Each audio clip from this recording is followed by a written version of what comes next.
Welcome to the 4 Mile Circus podcast. 4 Mile Circus is an independent media services company in Brooklyn, New York. My name is Shawn Mannion. I am one of the co-hosts of the podcast. And I'm Nicole Solomon. I am the other co-host of the podcast and the other half of 4 Mile Circus in general.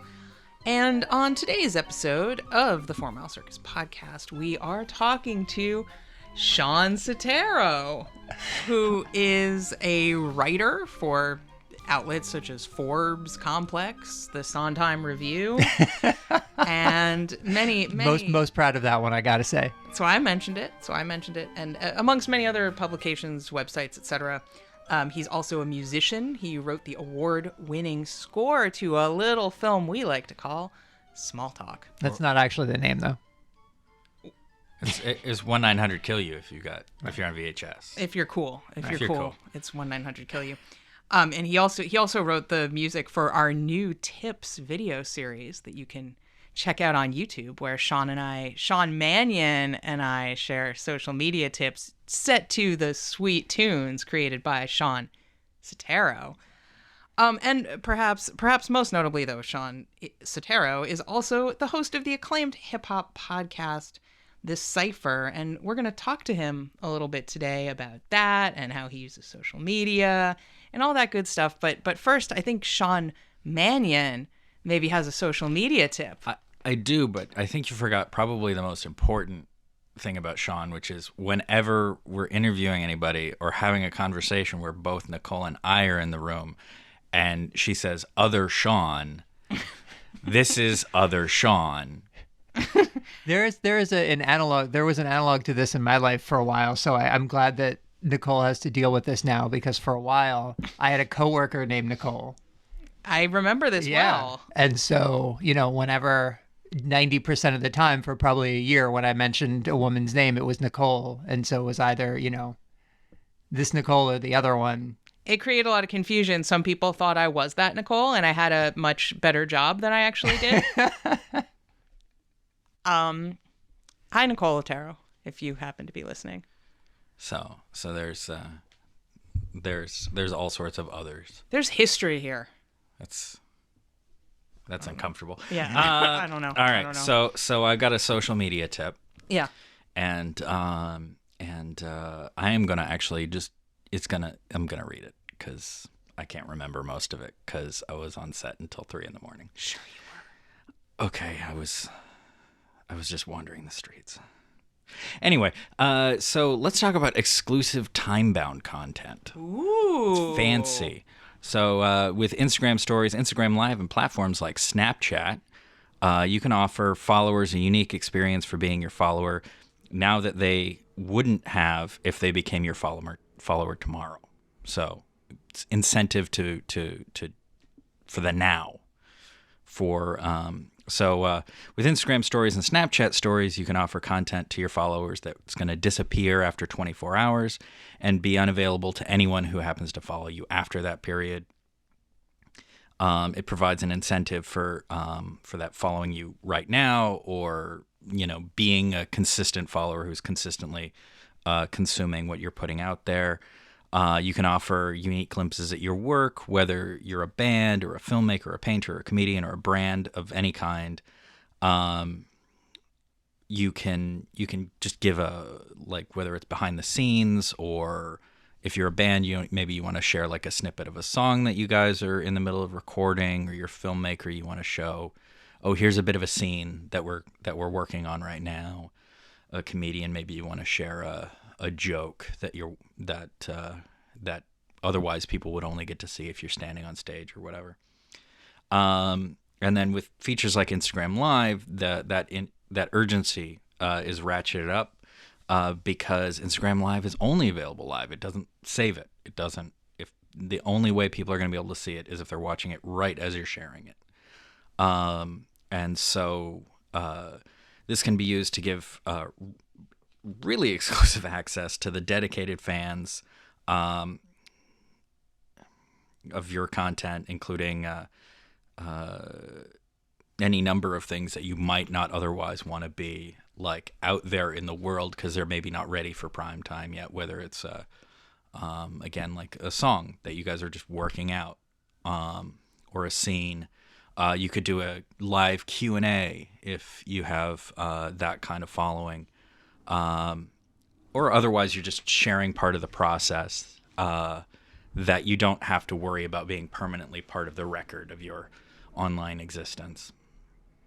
So I will say to that end, don't think I even fully understood what Instagram Live was until a few weeks ago. I was doing an interview and I saw the publicist who had come along with the two authors filming, and then he said something about, I put it on Instagram, and I was like, you can't. How much of this interview did you put up? Like, we still have to sell it, we got to get people to listen to it later. You can't just put up the raw thing. Like, are we going to have to ban people from doing this? Like, what's going on? And then finally, we went to his Instagram account. It wasn't there anymore. And somehow between that and talking to this publicist, we realized that he had actually streamed, 10, 15 minutes or something on Instagram Live, which as a host is something I am okay with.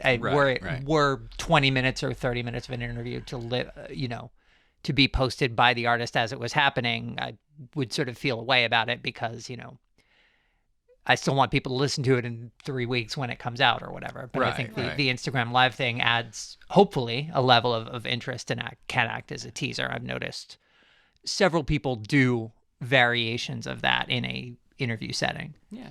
Yeah, you did it when we were talking to Hey Yun. It was only like 2 minutes. It wasn't 15, but Shawn Instagram lived a few minutes of an interview we were doing. And if listeners are interested in all of this and the attendant issues, I believe we, in the 4 Mile Circus podcast, episodes 7 and 8, where we talked to Louisa and Eli from the Shondes a bit about related stuff, not Instagram Live per se. Instagram Live wasn't there yet, but we talked to him about Snapchat. We talked about Snapchat, and we talked about Instagram Stories. Yes. And that was specifically a music-based ways to use these things and ways to intentionally create scarcity. For instance, it's live, you can watch it for a bit, but then it disappears and goes away forever, and how that's useful promotionally and blah, blah, blah, blah, blah. So go back into our archives. They're good. Yeah. What I will say is, as someone who's part of my job at Complex, which I assume you get to, is reporting on dumb shit rappers do. If you do some dumb shit on Instagram Live or Snapchat, there will be someone who discovers how to save it and post it on Twitter. So, scarcity, yes, but don't think that it, there's no way of saving it or that it is gone forever if you're going to do something that may get you in trouble. Never do anything with technology you don't want anybody to catch you at, because they will catch you somehow. It's true. It will happen. Thank you for that. Oh God, everything I want to say sounds slightly paranoid. No, not paranoid. It just all sounds like a double entendre that I don't mean. Not sure where you're going with this. No, we're not going to go there. I'm just appreciative that our guest today contributed to the social media tip and brought additional. That's great. Which was just a tip. Yeah, I was kind of going in that direction, but it was going to get a lot worse, so I needed to stop.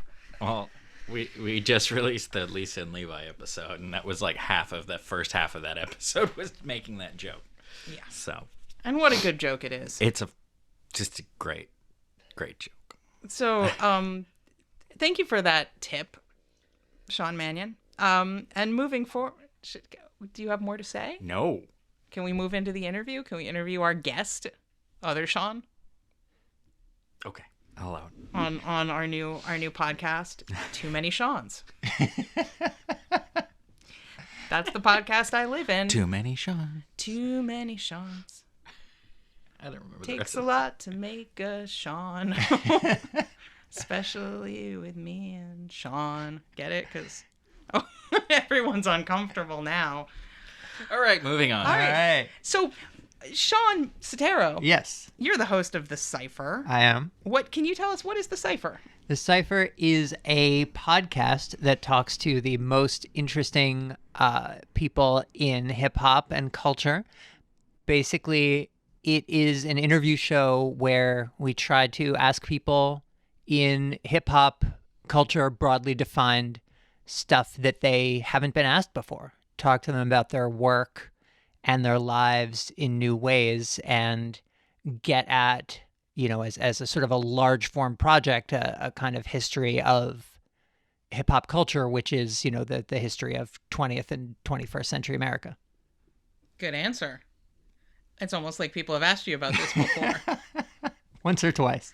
And what kind of stuff do you write? It's kind of, a lot of it's along similar lines, is it not? A lot of it is.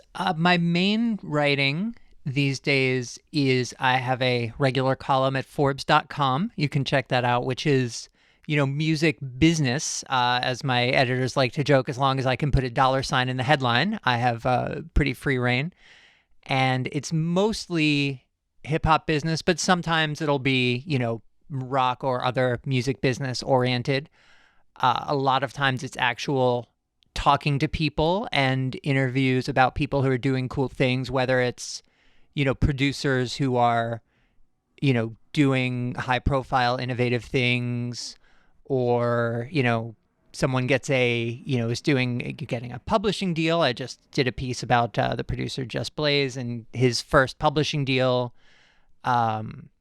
Or sometimes it's, Fender's putting out a new line of guitars and I get to go and play their new fancy guitars and talk to the CEO and stuff. So there's that. There is my work at complex.com, where I'm a news editor and writer. And that's very, what is going on right now, this very second that their audience might be interested in. And, I have to assign and write those. And that can be anything from, the latest Trump outrage to a new Drake song to, the latest blooper sports play. So those are the primary things. I occasionally do other freelance, longer form pieces as I have time and interest, probably not as much as I should. And so which social media platforms do you use and how do you use them in relation to your writing and your podcast? That is a great question. All the more because I don't think I have that fully worked out yet.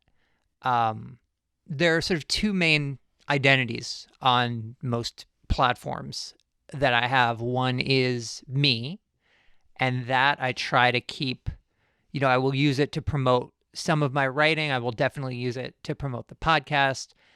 But that's also the one where, if I'm angry about something political or, I'm walking down the street and I see a funny sign and I take a picture of it, that I try to keep that more, just sort of what's going on in my head at any given moment mixed with here are the creative endeavors I want people to know about. And that exists, on Twitter and on Facebook and on Instagram. And there's this other sort of parallel overlapping thing, which is the show, the Cipher show on all social media outlets at the Cipher show, Cipher with an I. And that exists primarily to point out, what's on the show currently, what is in its archives, and other related things. And this is a balance I haven't really struck yet. I wonder all the time about the Cipher show, what voice should it have? Because should it just be me? That seems a little weird because I have a separate social media account that is me and my thoughts. And, I'm representing the show and, the work of me and the show's producer, Josh, who is really, half the deal at this point. So I feel a little reluctant, going on something that doesn't have my name and saying, hey, here's what I think, me. But I also don't want it to be cold and sterile. Like, here's the new show.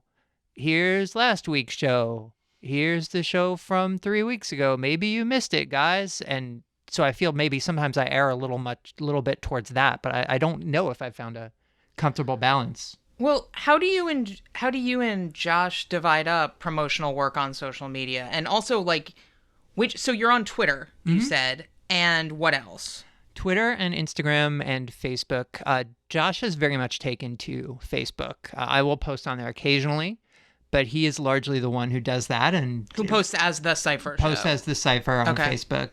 And, not coincidentally, perhaps, that's where we get a lot of our listens from. We'll generally post, one post per episode that, we will boost. We will sort of buy into the Facebook ad scheme and throw a little bit of money at it. And he's the one who sits down in the nitty gritty of like, okay, we have this person on the show. You know, what are the parameters we want? Who do we want this ad to reach? How do we ensure that it's, you know, not too broad and not too narrow? You know, who are, you know, we say, oh, do we want fans of, you know, podcasts that are similar and something so that we get a narrow stretch who is likely to like this particular episode. You can't just say, I want fans of Nas, because then you'll get 18 million people and, you know, that doesn't do anyone any good. Who at one point clicked, sure, I like Nas on Right. Facebook. That doesn't mean that they're like obsessives. It doesn't mean they like know anything other than like one song. Right. It doesn't mean that, you know, to use an example of an upcoming show, they're going to want to listen to an hour-long interview with the woman who signed him back in, you know, 1991 or whatever, right? You need something more narrowly targeted than that, but not too narrowly targeted that 200 people see the ad. So these are the kinds of things that Josh has really taken to. And what have you learned anything from that in terms of what works, what doesn't? I mean, I think it's a constant negotiation. One of the things that, you know, we think about a lot is, you know, who are we aiming at, you know, versus who's clicking on it. And that's a constant negotiation. You know, if we find out that, you know, the demographic clicking on it is, you know, very, very male heavy, which turns out to be the case, do we target ads in that direction, or do we target ads, you know, 50-50 or more, you know, female heavy or something to try to balance it out? You know, these are, you know, what does that mean in terms of spending money or sort of bang for the buck? These are, you know, constant negotiations sort of behind the scenes with Facebook ads. Yeah, so Facebook's kind of the platform that best drives traffic to the podcast, you'd say, to actual listeners. Absolutely. It is the best. A second one that sort of happened accidentally is people clicking on my bio at Complex, just because it's in my bio, and, you know, we will have, you know, thousands of people will look at the articles that I post, or sometimes tens of thousands if, you know, a rapper does something very stupid. And yeah, so that has turned out, you know, somewhat incidentally to be another large driver. But yeah, Facebook is a very big one. So which of these platforms is your favorite to use for yourself as well? Would you say Facebook is your favorite professionally? Like you said, it's the most, you're getting the most results, but I don't know if that makes it your favorite, least favorite, personally and professionally. Okay. That's a good question. I would say one thing that I really enjoy about Facebook is kind of the level of conversation, because you're not limited to the, you know, 140 character comment. You can really see what people think. You can really see, you know, engaging conversations about everything from, you know, music, politics, whatever, from people, you know, a whole lot smarter than me. So on a personal level, I enjoy that aspect. And on a professional level with the Cipher, you know, I think we get the most immediate feedback. I don't know. I like seeing the Twitter feedback, because I feel like that's, you know, people actually have to go out of their way to type a thing and add us and so forth. And they often are very, very enthusiastic. And I love seeing that. So Instagram, not so much. You know, I've been told that I should post far more on Instagram than I do by, you know, expert types like you two. And I always just am like, well, what should I post? What do I do? And the, you know, adding 20 hashtags, and it just seems, you know, and it's, you know, do you copy and paste into the thing? Yeah, I guess so. Yes, the answer, listeners, to that question is yes. You have on your notepad, on your phone, a list of your hashtags that are going to work for 95% of your Instagram posts, and you copy pasta. That's what you do. And you should just have seen the look on Nicole's face just right now when he started saying that, side-eyeing the fuck out of him. I swear to God. Absolutely. Like, she's just like, I have told you this so many times, motherfucker. So it's and I suppose it's not even that as much as like I can't, I find it difficult to, think of things from a perspective of the show to post on Instagram 3 times a day. It's almost like maybe you could do something like, I don't know, take a picture of a guest you've had on the show and maybe a quote from something they said on the show, and then you go to maybe it doesn't have to be Photoshop or anything like that, but maybe like Canva.com. Sure. Maybe I've mentioned this to you a few times. And then you go and you put it all together, kind of like we did for you a year ago. Maybe if you go to the Cipher Show Instagram, if you go back about a year, for a while, there were a bunch of quote posts, much like the ones that 4 Mile Circus now does for our podcast as well. Sometimes. Yes. Yes. That we sometimes do. Yes, those are... But that's, I don't know, like, would that be the kind of thing that maybe... That might be the kind of thing that ideally should happen more, yes. It's not like you're already working like 5 jobs and never sleep, and plus you manage to find a way to run like 22 miles a day. Right. So you have so much time for making quotables. Yeah, I mean, I think it takes a lot of effort to put the show together, and that's sort of a constant negotiation of like, it's never quite done until it's ready to go out the door. So that, that you're right, that ends up taking a lot of time that maybe in a long-term audience building sense would be better spent on social media, but I get so obsessive about the end product. And there's only so many hours in the day, and the Cipher is not your only ongoing project. And we'll talk more about that in the second half of this interview, because I have questions about the sustainability of all of that. I'm wondering right now, though, back to the social media thing, you have some high-profile guests on your show, as well as that you speak to sometimes for your articles, your written articles as well. And I'm wondering how that plays into your social media strategy. Basically, if we have a high-profile guest, either for an article or for the show, I try to get them to tweet about the experience, or share and share it on Facebook. And those people who do that, it tends to help a lot. How do you try to get someone to do that for our listeners at home who may have their own projects and are like, but how, I don't want to tell people they have to. There are several ways, primarily hitting up the person in some sort of private form, whether it's, via email or a Twitter DM or something, and, trying to be enthusiastic and, direct, but not overbearing, of, sharing, trying to explain, sharing this helps, share it far and wide, whatever, language you feel comfortable with works for you. I should probably be even more aggressive about that than I am. And, that can help a lot, but it also depends on that person's relationship with social media, and who their audience is. Yeah. Can you give examples with or without names? Sure, I can definitely give an example with name.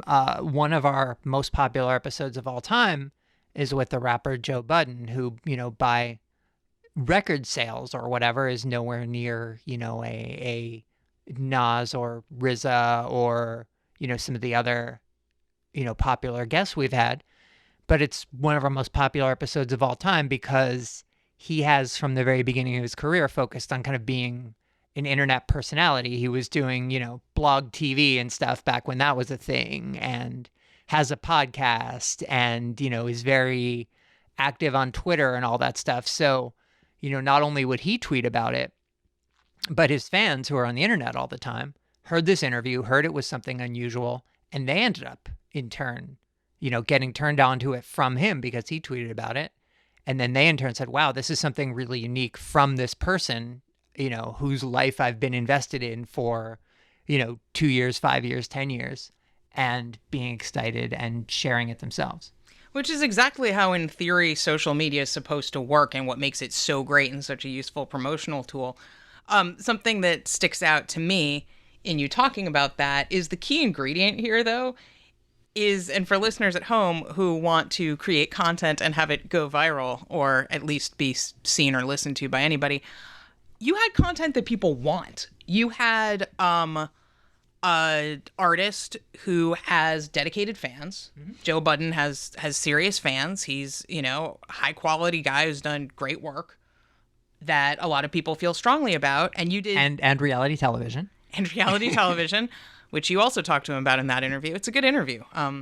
TheCipherShow.com. Go look it up, the Joe Budden episode. But also, you did not just another interview with him, but you did a really, like, if those of you who've listened to the Cipher probably can attest to the fact that it's a fucking good show. Like, Shawn does his research. He asks people questions, like he said, that they don't get asked all the time. You're not hearing the same shit you already know. If you listen to that show, you learn new things about artists you care about. Or, like in my case, a lot of times I listen to it. Now I'm promoting your show. But it's all true. This is all true. Like a lot of times you have guests on who I don't know even who they are, but by the end of it, I want to listen to their music, or I want to look into the films they've produced, or I want to find out more about them because you get to such interesting stuff. And so they're legit good interviews. So if you're a fan of somebody and they go on the Cipher, you're probably going to be pretty excited about it, and you're going to want to spread the word to other people who also are fans of that artist, because they're going to be interested in it. It's not twisting someone's arm to, like, will you please, like, check out my thing, check out my, not like, some guy being like, listen to my mixtape who you've never heard of. And you're like, it's probably going to be garbage. Like, yeah. It's the Cipher Show is always. Stop talking about my mixtape like that.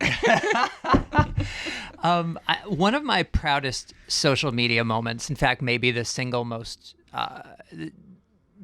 greatest moment on social media for me was, we did an interview with this guy, Alabi, who, without going into it too much, he is an important player in this sort of offshoot of the Nation of Islam called the Nation of Gods and Earth, which, despite being very small, had a big influence in hip-hop just because of where it was and who was involved and the sort of way it operates with the slang and their concepts, whatever, the data.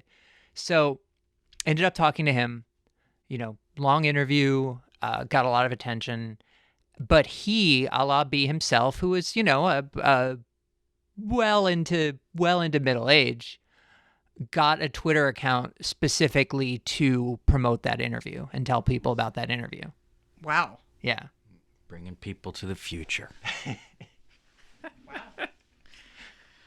Wow. And how'd that Twitter account work out? Is he still tweeting? I haven't checked recently. I should. What's the Twitter account? Let's find out. Let's find out. Yeah, I don't remember the handle. Well, we'll look when we get a break. Well, Shawn can look while I keep talking to you. Yeah, you keep talking. And report back. So you went to. Now everyone's on their phones. That's what we're doing now. That's what this. We'll look later. We'll research this later. Shawn Mannion's on the recon. You're on the interview still. You went to the Berklee School of Music, not the Berklee in California, the Berklee in Boston. Yeah, EE, not EY. Yeah. And you worked for years as a professional musician. And now you spend most of your time writing, editing, and working on your podcast. Can you tell me a little about your shift from being primarily a musician to doing that on the side, kind of? Is that a fair way to put? I think so. Yeah. Like you still do music, but it's taking up far less of your day than it used to, while you're focusing on writing and doing the Cipher. Can you talk a bit about that shift? And also, if you have, just to keep it social media focused, if you have any thoughts on how, obviously, social media has changed, that landscape has changed as your life has changed, but has your orientation towards social media shifted in terms of what kind of creative field you're in? Does that make sense? Was that a question? Yeah, I think it was. Cool. First, I guess the shift was never exactly planned out. I didn't wake up one day and say, I am no longer going to try to play music for a living. I am going to be a podcaster, or I am going to be a music journalist. I, as Nicole well remembers, got involved in this crazy website that, was a hobby at first, while I was, eking out a living teaching guitar. And And doing session work. And doing session work and live stuff. Shows. Yeah, but hey, primarily did you guys teaching. know it's a hard slog trying to make a living as a professional musician. Yeah. In case anyone has any illusions about that, let me disabuse you of them.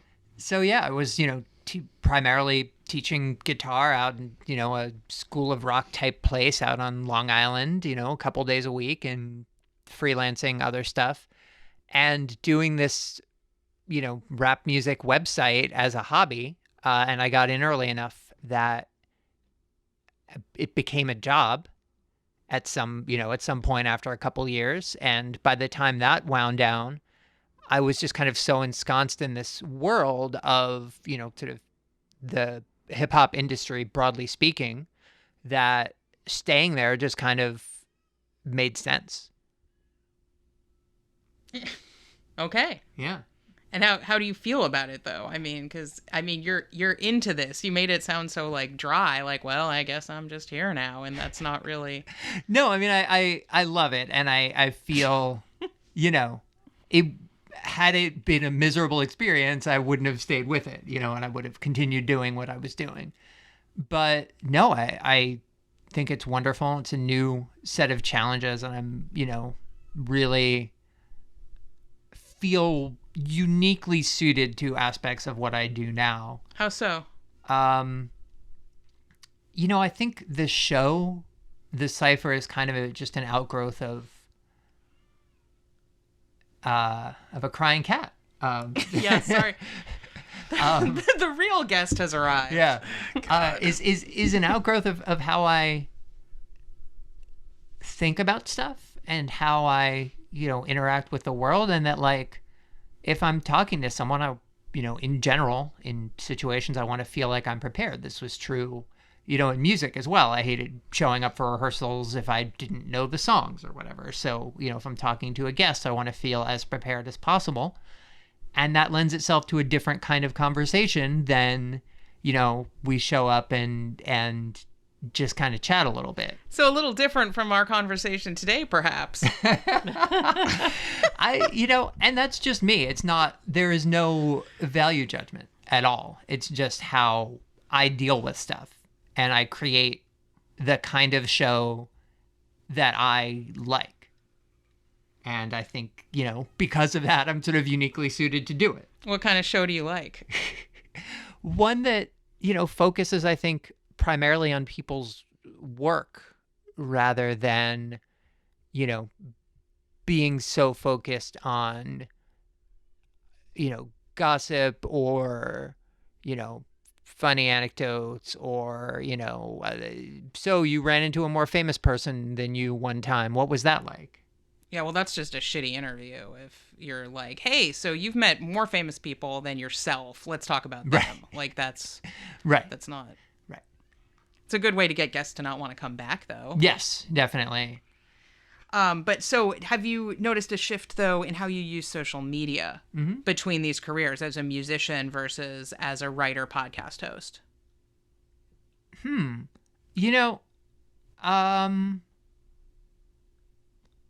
you were on Twitter, probably. At least, and you were definitely on Facebook before. Yeah, I think I now I feel explicitly like I have something to, sell, to get out to people. You didn't feel that way as a musician looking for like work and stuff? I did, but it was different. It's a little more abstract. It's a little more like, you're sort of putting yourself out there, and it's a little, I don't know, it's a little less kind of one-to-one. It's a little harder to get someone to hire you. You need to find out they're a songwriter and they live close to you and they have upcoming gigs. And it was there's a lot more in-person legwork. As a musician. Yeah. So you got a lot of stuff that, in media happens on social media in terms of telling people about yourself and your work in a, large but relatively insular community like, musicians and session musicians and people looking to hire session musicians tends to happen in person. That's interesting. Yeah. I mean, I certainly remember you used to be out at rock clubs a lot more. Although when your work schedule allowed it more, you were out at hip hop clubs a lot, networking in real space, and I'm sure you'd be doing it more than you are right now if you like had the time, if you weren't tethered to Complex at night these days. Yes, I would definitely. I don't want to discount the in-person element of the of this side of the music industry as well. That's also obviously very heavy. In fact, I'm kind of wondering if part of why you're able right now to not have to do as much in-person networking is just because you did so much of it for years. Like you were out, many nights a week for years and years and years, like just meeting people, talking with people, going to their shows, supporting a scene, supporting a community, being a part of it. And it's not that you just popped up on Twitter and started tweeting at rappers being like, hey, come on my show. Like, that's not how any of this happened. Right. Yeah, I think that definitely is true. I could go back to, the Monday night party that I went to for years. I could... You can say the name. It's the Mobile Mondays. Everybody should go. Bowery Electric, super fun, all kinds of crazy people. Like, I could go back now after having not been for, 6 months or whatever, and still say hi to the people who run it and, still have my, 10-minute conversation with the celebrity DJs who were there or whatever. Like I was there long enough, a few times a month that I think you're right. I don't have to be there, every week anymore. Yeah, but it's because you put that time in. Yes. Which I think is kind of an unofficial ongoing theme of this podcast, is kind of the interfacing of virtual space and meat space. Wow, that sounded bad. Now I'm thinking about the Lawnmower Man again. Ew. I'm sorry. Stop bringing up the Lawnmower Man sex scene.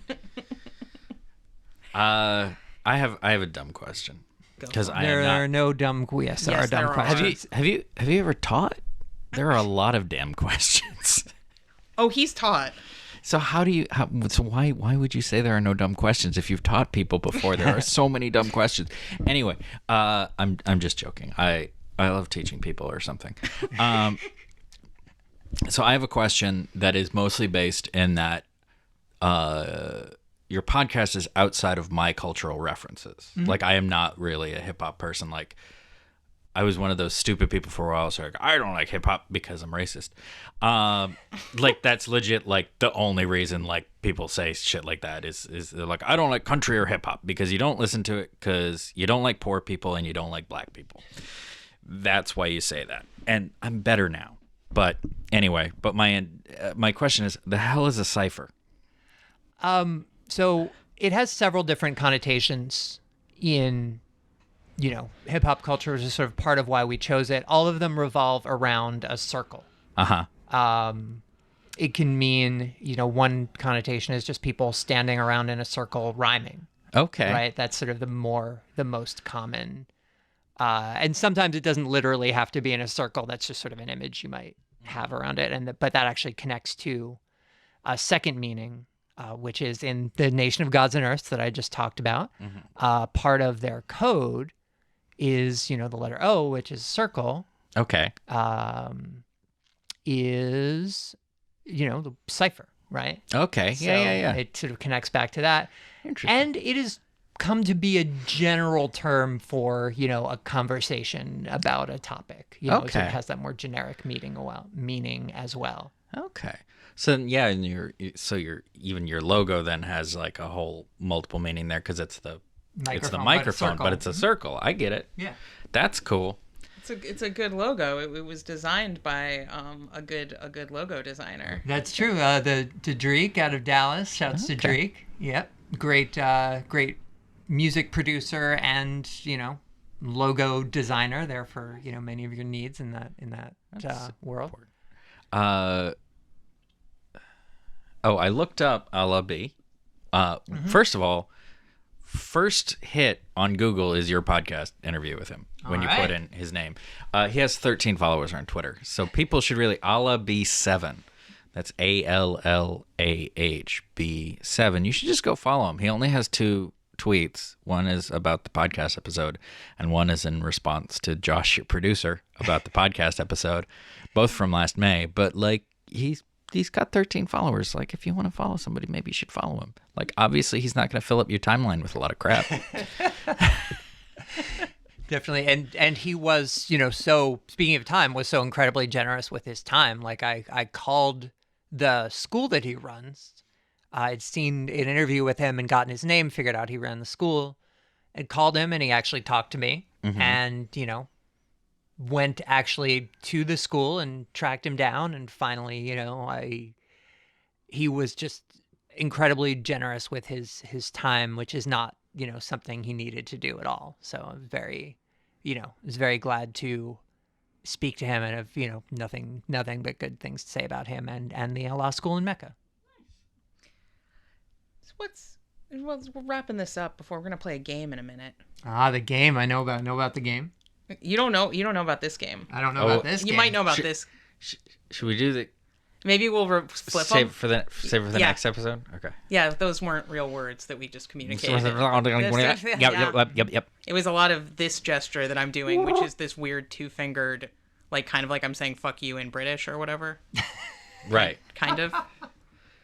Anyway, but before we get to that, is there a takeaway you have, a biggest social media lesson you've learned since starting the Cipher? It can be like that I hate it. It can be anything. It doesn't have to be a good lesson. It just needs to be a big lesson.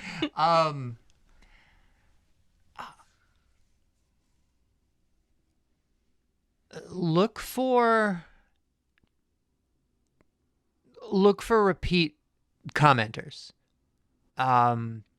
If you recognize names, you find yourself starting to recognize names, whether it's, people on Twitter or Facebook or any other medium, those are really your core supporters, and you should try to interact with them, hopefully even beyond just saying like, thanks a lot, I'm glad you liked the show.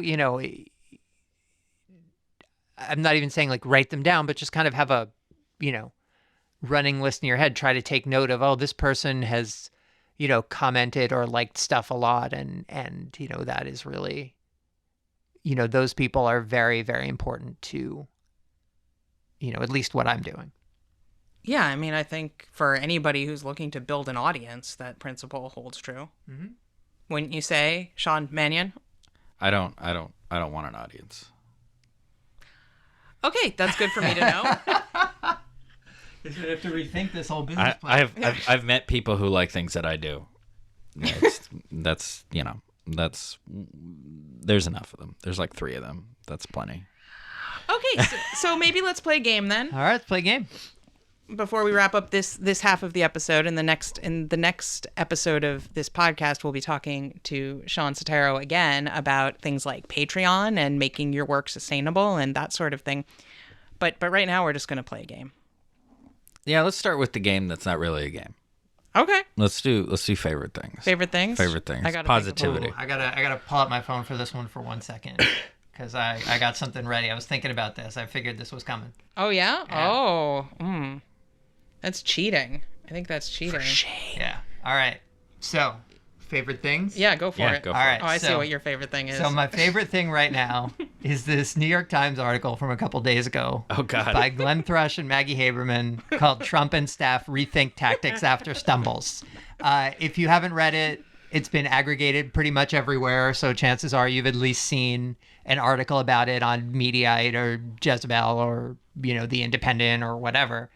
It's the one where Trump's aides meet in dark rooms because they don't know where the light switches are. And Trump is mad because his press secretary was played by a woman on television, and he thinks it means that his press secretary is weak. And in Bannon fairness, bullied his way onto the National Security Council, and the president didn't even know. That's the best part. Yeah, he didn't even read it. And he kept saying stuff was going great, and then eventually realized it wasn't.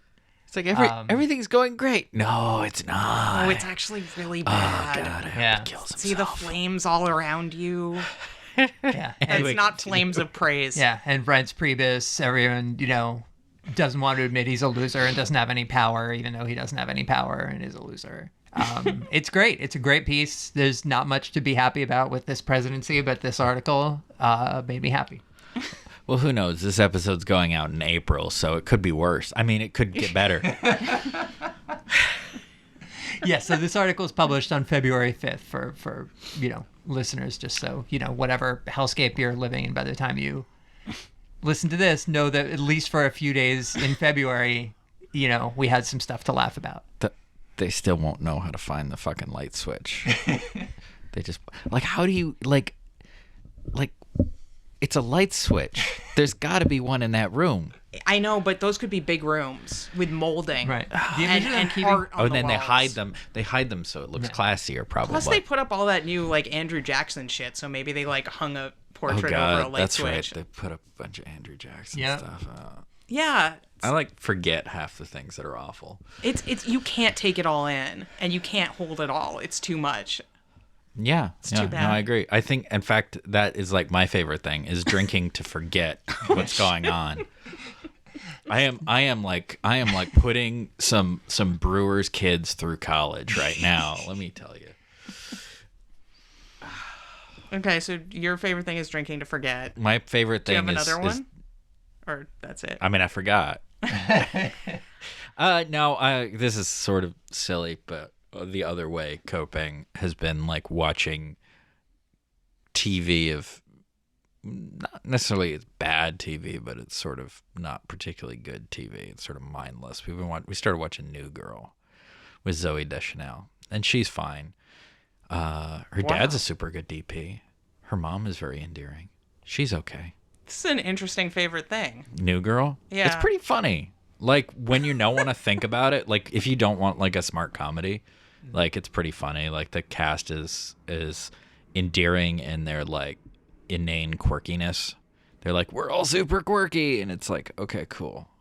That's kind of her thing, right? Yeah, that's kind of her thing. But it's the whole cast is all just weird ass people. Mm-hmm. What the listeners are missing is that you look rather pained, Shawn Mannion, as you're saying all of this. Because it's a little for the longest time I was not interested in the show and avoiding the show, and I was kind of it looks twee as fuck. Oh yeah, totally, and it's totally that. But it's sort of got this charm to it, and they have this game that they play that has no rules on purpose from the writers. It's called True American, and it's a drinking game where the only rule that I've figured out, they have 5 seasons and we're in season 3, is it's drinking and the floor is lava.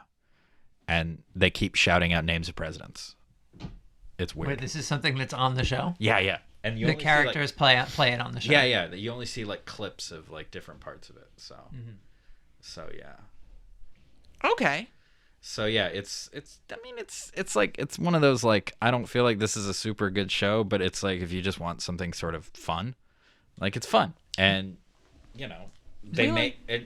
they just sort of make fun of the tweeness, I think, of Zooey Deschanel. It's sort of, she's just a super awkward character. It's fun. Okay. So that sounds good. it's also fun because I'm drunk most of the time. So. Well, being drunk is fun, except when you're me and you go on Facebook and I still talk think too that it's a much. good thing. I think it's a good thing. You and I are different people. Yeah, well, I also don't have to deal with that fallout of you being drunk on Facebook, so. Facts, because you're barely ever on Facebook, which is smart. My favorite thing is the Raoul Peck documentary, I Am Not Your Negro, based on the work of James Baldwin. I was fortunate enough to see a screening of it last week at the Schomburg Center before it opened in theaters. It's in theaters now. Hopefully it'll still be in theaters when you all listen to this. And if you do, please fucking just go see it in theaters. Go buy a ticket. Buy it on VOD, whatever. It's maybe my favorite 2016 movie. It's up for the best documentary Oscar, which the Oscars will have happened by the time you hear this. I hope it wins. It's up against some good stuff too. I know 13th and the OJ Made in America 5-part doc, which is amazing and I loved. But this is really I Am Not Your Negro, narrated by Samuel Jackson, who just does a masterful job of narration. He's not in Samuel Jackson mode, doing the kind of caricature of himself thing at all. I knew that he did the narration, but I had forgotten. And I watched the movie, and I wasn't thinking at all during the movie that, oh, this is Samuel L. Jackson because he just disappears into the words and serves the words so fully that at the end when his credit came up, I was like, oh shit, that's right, that was Samuel L. Jackson. I completely forgot. It was a really James Baldwin is a very important writer to me. He's a very important writer to this country. We are very lucky to have had him. He did an amazing body of work, his fiction as well as his nonfiction essays, which are amazing and fantastic, and made a very, very big impression on me when I first read them in college, and have stayed with me as very, very crucial ways of being able to understand the chaos and madness and horror that is the United States a lot of the time, including right now. Although it's not a film specifically about Donald Trump or anything like that. It's a film looking at three friends of James Baldwin's, Medgar Evers, Malcolm X, and Dr. Martin Luther King Jr., all of whom were murdered in the 1960s, and trying to look at the story of the United States through the stories of these three people kind of knocking those stories up against each other and showing what they reveal about our country and our history. And all of it is very, very, very, very, very directly relevant today. I left this film feeling like I was more grounded and had a better orientation on not like it made stuff any better, like stuff's still awful, but I felt more oriented in terms of this moment in a context of a much, much longer history of racism and white supremacy, amongst other evils that we continue to be stuck in to this day. And I've thought many times, like, oh, I wish James Baldwin was still around to comment on current events of today. And watching this film, I was like, well, fuck, we have James Baldwin here to comment on current events of today. So much of his work that he wrote decades ago is about today, is directly relevant to what's going on today. It's just as relevant now as it was when he was writing it. So also, it's an innovative, very brilliantly, beautifully made documentary. I could talk about this film all day, but just as a piece of filmmaking, it's fantastic. So if you're a filmmaker, go see it no matter what because of that. If you're just somebody who wants to understand the madness of the world we live in, see it because of that too. Also, please just read James Baldwin. Look up his interview clips on YouTube. Brilliant thinker, witty as hell, amazing artist, intellect, hero of mine. Unlike Donald Trump, I do have heroes, and James Baldwin is one of a few. So I Am Not Your Negro by Raoul Peck, playing at Film Forum in the Magic Johnson Theater right now. Please go support this film. It's an important film, and you'll be the better for it. That's my favorite thing. Cool. I still just like drinking.